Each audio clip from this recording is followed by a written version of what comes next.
SOS! They're taking us! I hope that this is not just a cry for help, but that we can alert everyone who's going through this abduction process. Many abductees are placed under a hypnosis process, a type of memory suspension, so that there is no memory of these attacks when people are taken from their homes after the experiments and manipulations.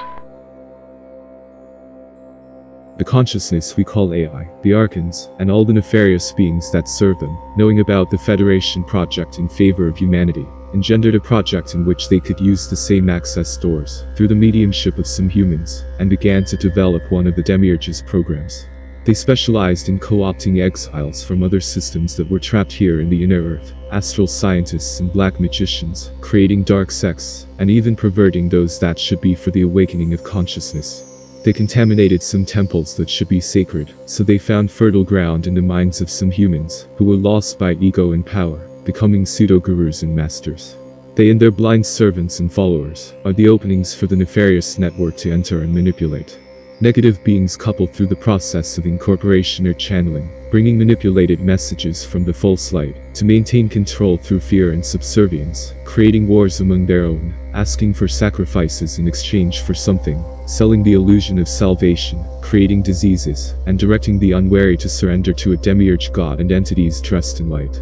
And with that, the dome was restructured to develop more forms of illusion, with programs and projects creating new illusion chambers and holograms of false colonies. More laboratories in the astral plane were created, and manipulation began in the abductions of the astral body, and with that, came other types of complex obsessions. And in the larger project, the Archons created other ways to deceive, and force humanity to return to the wheel of samsara infinitely.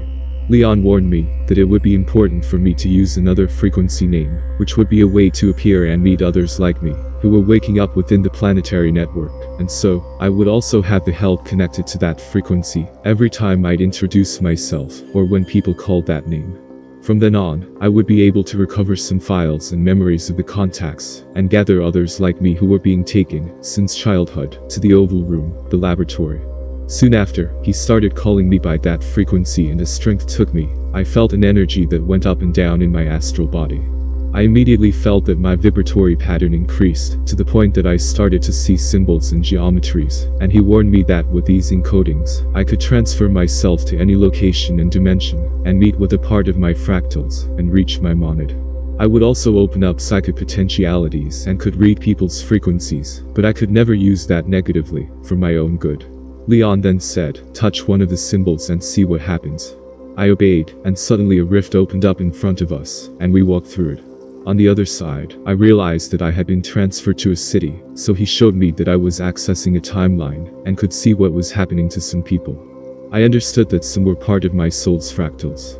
Then I touched another symbol, and I could see some abductions in various places on the planet, happening at the same time at that moment.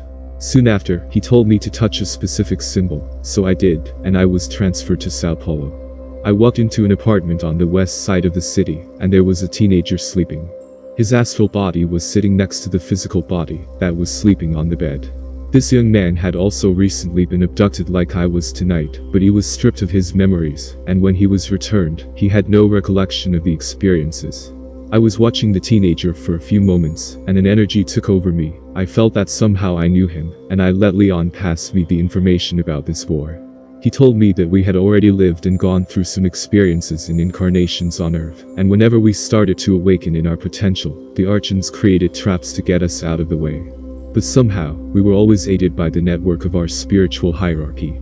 In some experiences, incarnate and disincarnate, we mess with high-energy technology and magnetism, and somehow, we leave legacies and even guidelines that changed an entire period of history. We participated in crucial moments in the history of humanity.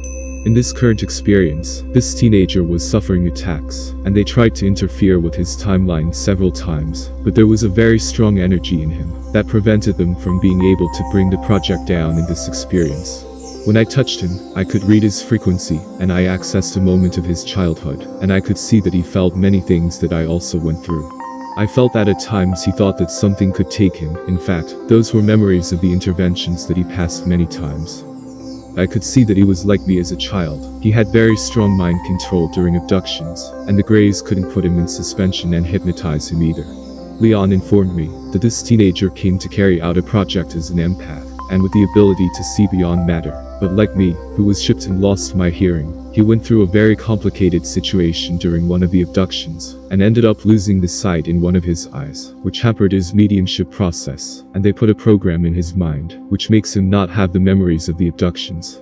I learned at this point that he, myself and others, were taken several times to the Oval Room, the laboratory, when we were children, to be tested, controlled and experimented with, by a group of extraterrestrials and dimensional beings linked to the Confederation, in order to put some as agents, to work at a given moment in our lives, in our solar system and in other systems.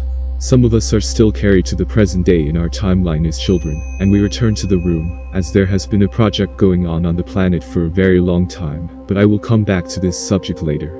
Leon touched the teenager, who began to see us. At first, he didn't understand what was happening. He was nervous and scared, and Leon sent an energy to him that made him calm down. At this point, we established a telepathic conversation, and I could see that he became calmer. Then Leon introduced us, told us that at some point in our lives, we would meet physically, and we would do a job to alert people that a manipulation has been going on since the beginning of the creation of the human experience on this earth, and that our work would help in the awakening of the collective conscience, and that we would warn about beings who were wrongly sanctified, but who are dementors, and are part of an agenda of the occult government and the dark cabal. Leon, with the triangular stone he carried in his chest, rose in the air and traced a geometry unknown to me, and the three of us went to a structure off planet Earth, which we call the bridge, or command room. In this place, they told us many experiences that we had in other incarnations, and about the networks that were connected to us, and that they would contact at the right time, and the revelations would begin. From the bridge, we were placed inside a kind of geometry, which was actually an energetic chariot, which had the ability to unfold once again, to what we call the structure of the royal house. Once there, Leon introduced us to a senate and principality, which we now call the heirloom and often frequency. There were other incarnated and desincarnated humans in this place, who were somehow part of our soul's fractals network. One of the representatives of the Senate informed us that, from this moment on, we would start working together with a network, and would start to find other workers, through the process of projection of consciousness. I called Leon and asked if the two of us, upon returning to the body, would remember this whole experience, and if we could try to find each other physically. He informed that, in order to safeguard the teenager's conscience, he would have no memories when he returned to the physical body, but at a certain point, he would begin to have full access to the memories and even the saddest ones, during the processes of abductions and experiments in the laboratory room. The teenager told me that he understood and knew why. I believe that Leon, during the moment he had mental contact with him, passed on some information that I didn't have access to. As a conscious projector since my childhood, I knew that I would remember many things. I know when I came back, it was still difficult to bring all the files back, as it was like a quantum computer trying to couple with the analog, but a lot of things wouldn't come back. Somehow, I would remember this teenager, and I was happy that he would have Leon closer too, as a sidereal friend. I said goodbye to the teenager, as if I was leaving a part of me, and a pain and longing that I couldn't explain plagued my spirit. It was as if I was saying goodbye to someone who was very important to me. I knew we'd meet again on astral travels very soon, but it felt like a part of me was getting lonely. I was brought into the physical body and woke up at 8:30 a.m., still feeling the burning in my urinary tract, which would last for a week. So I went back to my activities during the day, without thinking about the abduction, because it made me sick, but the memories of the projection of the astral body, the arrival of Leon, the reunion with the teenager, and the deployment to the access bridge, stayed for a long time hovering in my mind, along with the information that from this day on, I would be in contact with the other fractals, and that we would begin to meet in the projections of the astral body, and work in and out of the dome of our solar system, and we would meet others representatives in the fractalization process and structure of the children of the royal house. The weeks passed, everything was calm, and I had even forgotten about the terrible experience I had lived. But unfortunately, it didn't take long, maybe a few months, and one afternoon I started to hear the thin whistle, which made me panic, because I knew I would be taken by those who had been abducting me for a long time. To be continued.